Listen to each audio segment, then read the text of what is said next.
मैं डॉक्टर मलिक बात कर रहा हूँ। आज एक इम्पॉर्टेंट टॉपिक बात करेंगे। आज सुबह 4 बजे एक 40 साल का एक पेशेंट आया था। 40 साल का एक मर्द पेशेंट आया था हमारे पास। बीपी नहीं थी, पूरा स्वेटिंग था, बात नहीं कर पा रहे थे, सांस लेने में भी मुश्किल हो रहा था और पल्स बहुत स्लो चल रहा था पल्स। तो क्या हुआ बोले तो उसको रात से खून की उल्टी हो रहा है, उसमें खून गिर रहा है और 2 दिन से उसको मोशन में जो मोशन होता है वो ब्लैक कलर का मोशन हो रहा है। ब्लैक कलर का मोशन 2 दिन से हो रहा है और उल्टी जो है उसमें खून निकल रहा था, बिल्कुल रेड कलर की खून है।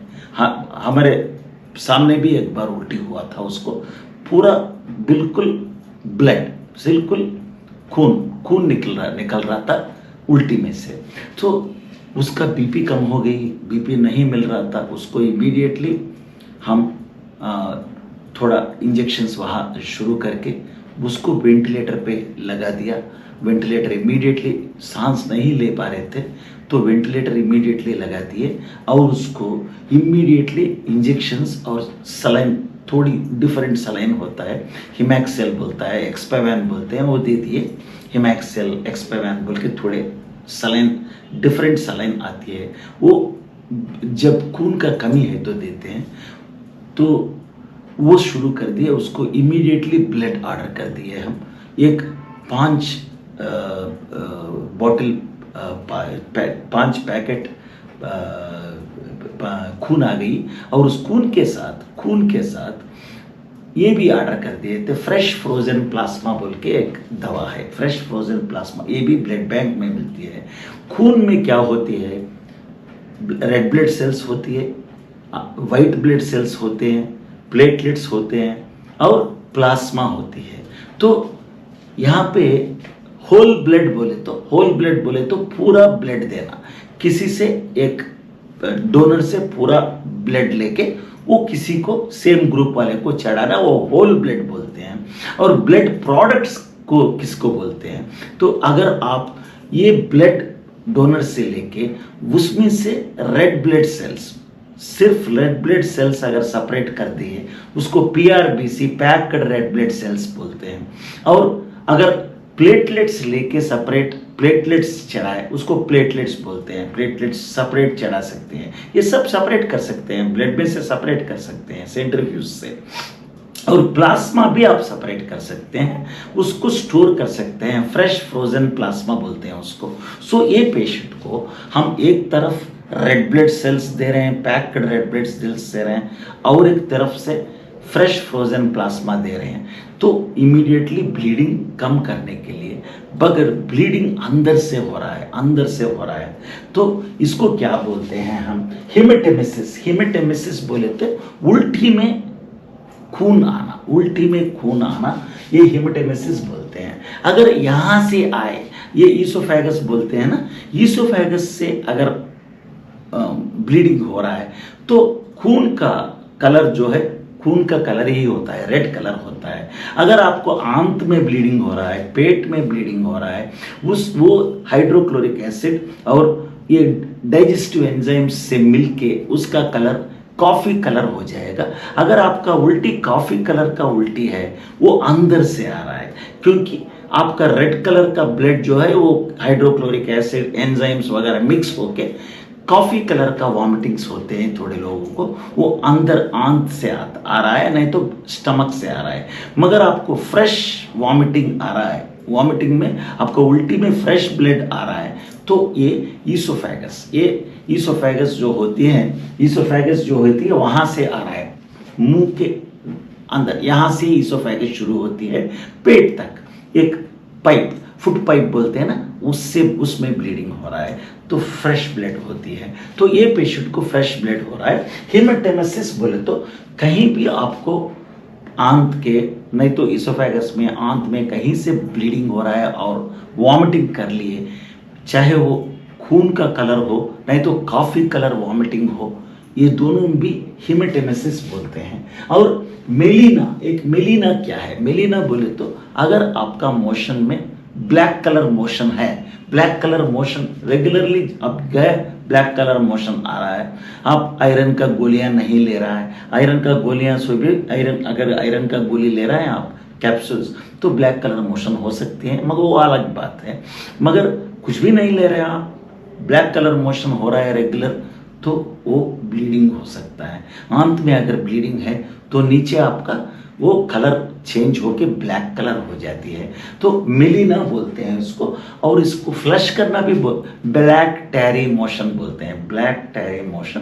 वो ये लेबोरेटरी बेसिन में अटक जाती है, स्टक हो जाती है, आई मीन वो प्लेट के अंदर फ्लश करना मुश्किल होती है, क्योंकि ये क्या बोलते हैं कि चिपक जाती है, राइट। नंबर 1, सो हेमेटेमेसिस मिलीना। हिमोप्टाइसिस क्या है? हिमोप्टाइसिस बोले तो अगर आपको खांसी में खून निकल रहा है, खांसने के बाद खून निकल रहा है, आपको स्पुटम में खून आ रहा है, तो ये बोलते हैं हिमोप्टाइसिस। बट ये पेशेंट को प्रॉब्लम नहीं, वो टीबी में हो सकता है, लंग का ट्यूबरकुलोसिस में हो सकता है, लंग का कैंसर में हो सकता है, और एक बहुत इन्फेक्शन भी हो सकता है, तो वो छोड़िए। नेक्स्ट क्या है, हम पेशेंट थोड़ा सेटल होने के बाद इमीडिएटली गैस्ट्रोएंट्रोलॉजिस्ट को बुला लिए और ईसोफेजियल वो एंडोस्कोपी करे तो मालूम हुआ कि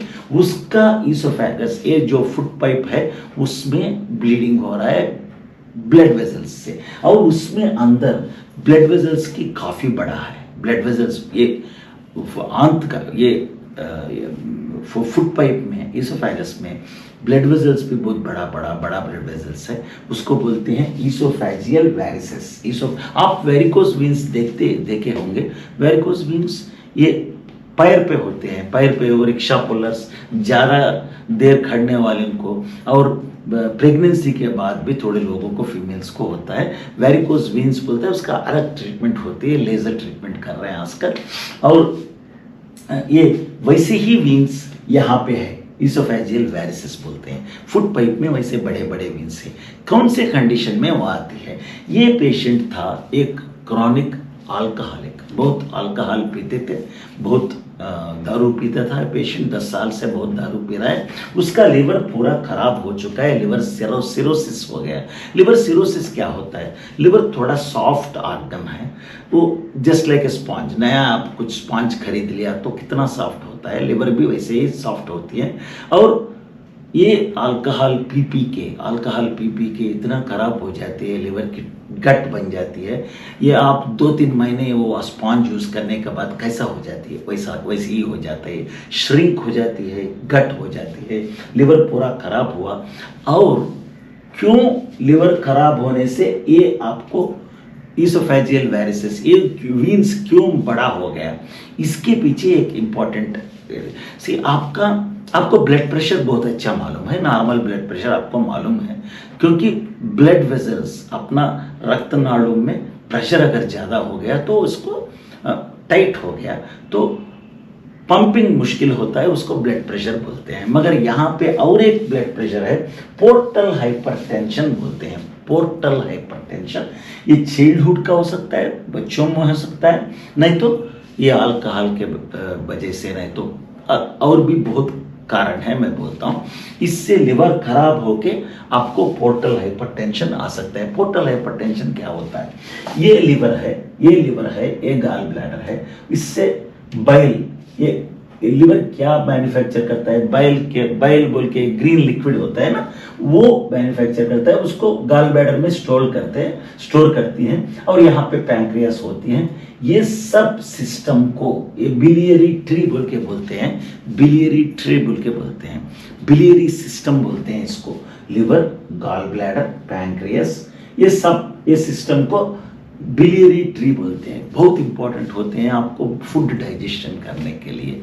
फूड आपका जो भी खाया उसका डाइजेशन चाहिए, तो ये बाइल बहुत इंपॉर्टेंट चीज होता है। और इसमें इसके अंदर रक्त नाल भी होता है, बहुत ब्लड वेसल्स होते हैं, ब्लड वेसल्स होते हैं। अगर लिवर गट बन गया सिरोसिस के वजह से, तो क्या होता है, वो ब्लड वेसल्स में प्रेशर ज़्यादा हो जाती है, ब्लड वेजल्स में प्रेशर ज़्यादा हो जाती है।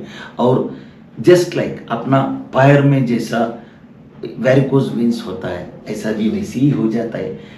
ये ब्लड वेजल्स यहाँ पे बिलियरी सिस्टम, ये बिलियरी सिस्टम में अगर प्रेशर ज़्यादा हो गया वेजल्स में, ब्लड वेजल्स में, वीन्स में बहुत प्रेशर ज़्यादा हो गया, उसको बोलते हैं portal hypertension. Portal hypertension. So ये पोर्टल हाइपरटेंशन बहुत ज़्यादा होके वेजल्स डिस्टेंड हो गया, ब्लड वेजल्स डिस्टेंड हो गया, बहुत बारीक सुई, बारीक होना चाहिए तो बहुत बड़ा हो गया, बहुत बड़ा हो गया वेजल्स। और ईसोफेगस में बहुत बड़ा ब्लड वेजल्स, ये वीन्स बहुत बड़ा हो गए और एक वेजल पंक्चर हो गई, एक वेजल पंक्चर हो गई। सो वहां से ब्लीडिंग शुरू हो गई। तो ऊपर खून निकल रहा है, नीचे से मेलिना बोले तो वो भी खून है, आल्टर होके ब्लैक कलर पर, मगर वो ऊपर तो फ्रेश कलर ब्लड आ रहा है, इसी के वास्ते वो कोलैप्स हो गया। Okay, this is called portal hypertension from biliary tree. Portal hypertension कहाँ होता है? ये बिलियरी ट्री में, लिवर, गॉल ब्लैडर, ये इसके आसपास होता है। जो ब्लड वेजल्स होते हैं वो पूरा एनगॉर्ड, पूरा डायलेटेड है और उसमें प्रेशर ज़्यादा है। तो रिवर्स ईसोफेगस में भी आ गई ये सब ब्लड। सो ये बहुत डेंजरस चीज़ है। ये और एक कंडीशन भी हो सकता है, अल्कोहल के वजह से हो सकता है, नॉन अल्कोहलिक सिरोसिस। अल्कोहल नहीं पी रहे आप मगर फिर भी लिवर सिरोसिस आ गई। क्यों आएगी? 5 कारण है। हेपेटाइटिस आपको मालूम है, लिवर इन्फेक्शन। हेपेटाइटिस ए बच्चों में आती है, वो वायरस ए बच्चों में होता है, वो बाहर के खाना और बाहर के पानी, कंटेमिनेटेड पानी पीने से। बड़ों में हेपेटाइटिस ई बोलते हैं, hepatitis A, hepatitis B, hepatitis C, hepatitis D, hepatitis E. Hepatitis E same hepatitis A का टाइप है मगर एल्डरली पीपल, बड़े लोगों में होता है, सेम इन्फेक्शन के वजह से। कहीं बाहर का पानी, नहीं तो सम इन्फेक्शन आउटसाइड होटल में से कुछ इन्फेक्शन हुआ, आपका पानी में कुछ मिल गया तो सम ड्रेनेज वगैरह मिल गया तो घर में भी हो सकता है। इसको हेपेटाइटिस ए बच्चों में, हेपेटाइटिस बी, हेपेटाइटिस सी, ये दोनों थोड़ा डेंजर है। आपको मालूम है हेपेटाइटिस बी को वैक्सीन है, तो वैक्सीन बच्चों में दे रहे हैं, अभी आजकल सबको दे रहे हैं वैक्सीन। हेपेटाइटिस सी को वैक्सीन नहीं है मगर ये हेपेटाइटिस बी और हेपेटाइटिस सी कैसा स्प्रेड होता है आपको मालूम? ये जस्ट एड्स के जैसा, जैसे ब्लड ट्रांसफ्यूजन से हो सकता है, नहीं तो सेक्सुअल रूट से हो सकता है। एक मरीज से एक मरीज को आ जाती है, एक मरीज से और एक नॉर्मल पर्सन को आ जाती है। सेक्सुअल रूट में हो सकता है क्योंकि फ्लूइड्स के वजह से सेक्सुअल रूट में हो सकता है, because of sex. And this blood transfusion also, blood transfusion के वजह से भी हो सकता है। हेपेटाइटिस बी, हेपेटाइटिस सी।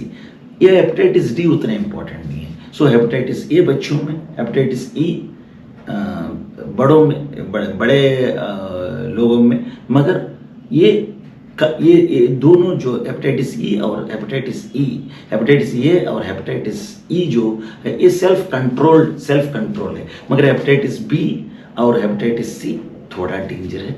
मगर आजकल दोनों को भी अच्छा ट्रीटमेंट आ गई, बहुत अच्छी ट्रीटमेंट है, आप ट्रीटमेंट ले सकते हैं।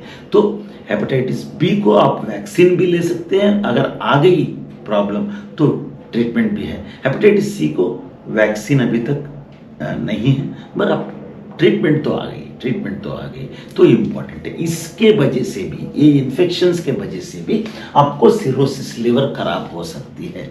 ये नॉन अल्कोहलिक सिरोसिस बोलते हैं इसको, प्लीज आप याद रख लीजिए। और इसके वजह से उसको ईसोफेज पोर्टल हाइपरटेंशन हो गई और ब्लीडिंग शुरू हो गई ये सब। सो ये पेशेंट को हम बचा सके हैं, वो लकीली बच गए हैं। और नेक्स्ट क्या करना है, उसको लिवर ट्रांसप्लांटेशन करना पड़ता है। लिवर किसी औरों का लिवर उसको देना पड़ता है, तो वो अलग ट्रीटमेंट है। लिवर ट्रांसप्लांटेशन एक ही, लिवर सिरोसिस हो गई तो लिवर ट्रांसप्लांटेशन, सिर्फ लिवर ट्रांसप्लांटेशन कर सकते हैं और कुछ करने का चांस नहीं है। और ये ब्लीडिंग, अगर ये आंत में ब्लीडिंग, स्टमक पे ब्लीडिंग, आंत में ब्लीडिंग, और भी कारण होते हैं। दूसरा कारण क्या है, तो अल्सर्स हो सकते हैं, कहीं कहीं कुछ आंत में छोटे छोटे अल्सर्स होते हैं, वहां से ब्लीडिंग हो सकती है। और ब्लड डिसऑर्डर्स लाइक आप कुछ ब्लड आपका क्लॉटिंग नहीं हो रहा है, और एक चीज है, आप एस्पिरिन वगैरह टैबलेट्स ले रहे हैं, ब्लड थिनर्स ले रहे हैं, आप ब्लड थिनर्स के वजह से भी ब्लीडिंग हो सकती है। और पैरालिसिस, जो लोग बहुत दिन से पैरालिसिस और बेड पे ऊपर है, उन लोगों को भी ब्लीडिंग हो सकती है, उन लोगों को भी आंत में और पेट में ब्लीडिंग हो सकती है। ये सब अदर कारण है, मगर मोस्ट इंपॉर्टेंट कारण आज जो हम केस लिया था, वो केस का है पोर्टल। इंपॉर्टेंट कारण है पोर्टल हाइपरटेंशन।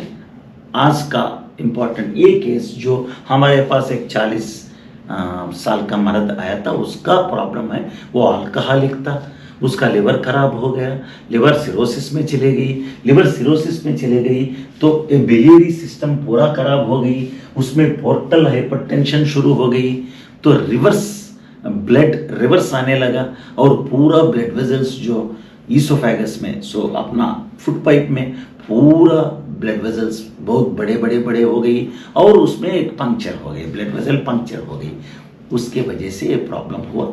तो अगर ऐसे प्रॉब्लम्स आप प्रिवेंट करना है, तो पहली चीज है अल्कोहल, किसी फॉर्म में भी अल्कोहल नहीं लेना है। 2 पैक ले सकते हैं बोल के थोड़े डॉक्टर्स बोलते हैं, वो भी मना है। और खाने के साथ पी लीजिए, बहुत अच्छा है, नो, वो भी मना है, क्योंकि आप खाने के साथ अल्कोहल पिए, कुछ फर्क नहीं पड़ेगा। अल्कोहल खाना खाना आंत में एब्जॉर्ब होगा, और अल्कोहल आपका पेट में एब्जॉर्ब हो जाएगा, पेट में स्टमक में एब्जॉर्ब हो जाएगा। तो क्या है, अल्कोहल पहले ही आपको लिवर में चले जाती है। तो इवन 2 पैग अगर डेली लिया, वो भी डेंजर है, वो भी डेंजर है, क्योंकि अल्कोहल किसी फॉर्म के ऊपर अंदर नहीं जाना है लिवर हेल्थ के लिए। तो अल्कोहल पिए, 2 पैग डेली पी रहा हूँ, वो भी सेफ नहीं है, और खाने के साथ पी रहा हूँ, वो भी सेफ नहीं है, क्योंकि बोला था मैं, अल्कोहल पहले ही स्टमक से अंदर जाती है, मगर पेट ये खाना आंत में जाके एब्जॉर्ब होती है, वो डिफरेंस है। और एक चीज है, आप वैक्सीन कंपलसरी लेना है। अब जो अभी अभी बच्चे पैदा हो रहे हैं, उसको पूरा, उन लोगों को पूरा वैक्सीनेशन दे रहे हैं, सब पीडियाट्रिशियंस पूरा वैक्सीनेशन दे रहे हैं उन लोगों को, हेपेटाइटिस ए, हेपेटाइटिस बी, ये सब वैक्सीनेशन उनको मिल रहा है। मगर जो बड़ों को है, हम हेपेटाइटिस बी वैक्सीनेशन कंपलसरी लेना है। हेपेटाइटिस बी को वैक्सीन है, हेपेटाइटिस बी वैक्सीन ले सकते हैं आप, हर महीने एक इंजेक्शन 3 महीने तक, फिर अगले 5 साल में एक इंजेक्शन, बस एवरी 5 ईयर्स एक इंजेक्शन, उसको बूस्टर बोलते हैं। पहला हर एक महीना एक इंजेक्शन 3 लेना है, उसके बाद में हर एक 5 साल को एक इंजेक्शन, बूस्टर बोलते हैं उसको। सो ऐसे अगर आप थोड़ा केयरफुल रहे, तो हेपेटाइटिस बी आपको अवॉइड कर सकते हैं। हेपेटाइटिस सी तो अवॉइड कर नहीं सकते हैं, वो ब्लड ट्रांसफ्यूजन से और सेक्सुअल प्रॉब्लम्स से होता है, सेक्स से भी आ सकती हैं, थोड़ा उससे आप केयरफुल रहना चाहिए। ये हेपेटाइटिस सी को ट्रीटमेंट है, हेपेटाइटिस बी को ट्रीटमेंट है, हेपेटाइटिस सी को ट्रीटमेंट है, ये सब ट्रीटमेंट है, आप थोड़ा केयरफुल रहना चाहिए। बस ऐसे प्रॉब्लम्स के लिए अल्कोहल अवॉइड करना, और ये इन्फेक्शंस हेपेटाइटिस अवॉइड